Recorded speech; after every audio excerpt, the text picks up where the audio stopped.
Now it's no mystery as to what video game series I'm going to critique.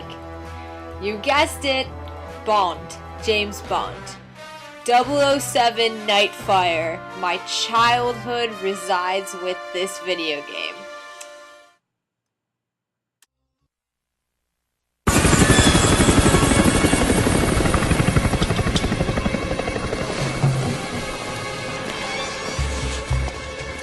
I'd ask you to join us, Mr. Bond, but why waste caviar on a man who won't live long enough to enjoy it?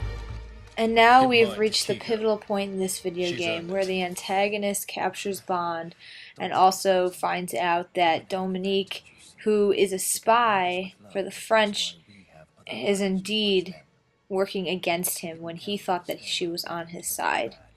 So now we could see how the cinematographer and director used lighting to convey emotion in this particular scene.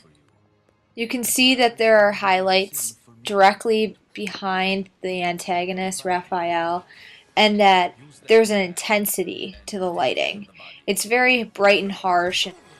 It's futile, Mr. Bond. You've seen too much of my operation to live, but I wanted you to enjoy this moment first.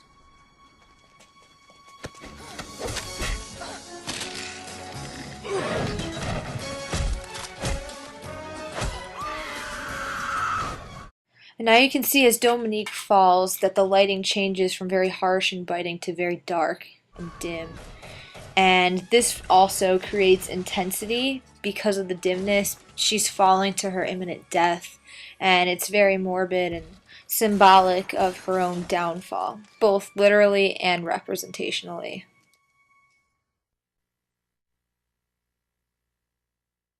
And now we are actually diving into the game. And you can see from Bond's awesome zipline action that the walls are not only comprised of horizontal lines, but also of vertical lines all over the premise. So that shows that there's chaos that's ensuing. You could see the lighting coming from these walls. See how some of the walls have the vertical lighting? Right about there, to your left and right. And then some of the walls have horizontal lighting. And this adds chaos.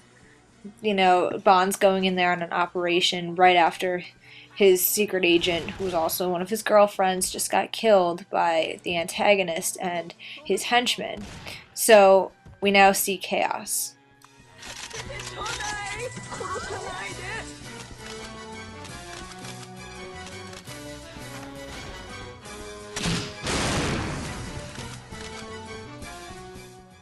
And also, the lighting's dispersed throughout the rooms.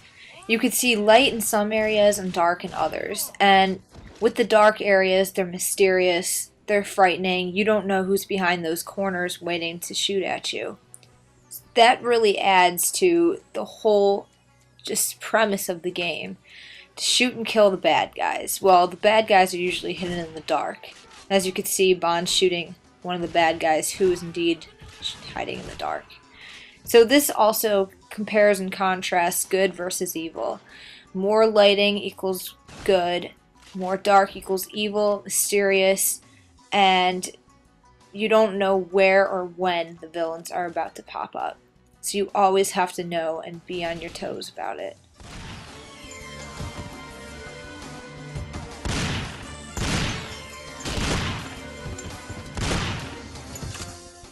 We can also see different hues within the lighting. We can see some bluish hues, some greenish hues, some whitish hues, and also some yellowish hues. And all of these colors combined add to this dark aesthetic that's presented throughout the game.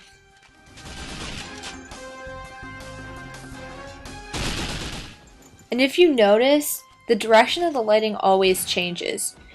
Usually the lighting is farther than we are from it, so the distance adds to the overall chaotic, confusion, dark aesthetic that I mentioned earlier, that just really shapes the game.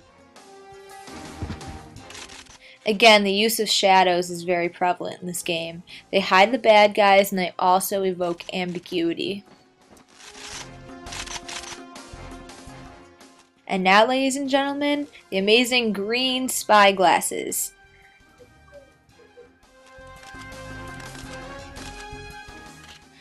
And that concludes my critique of the lighting used in James Bond 007 Nightfire, the video game.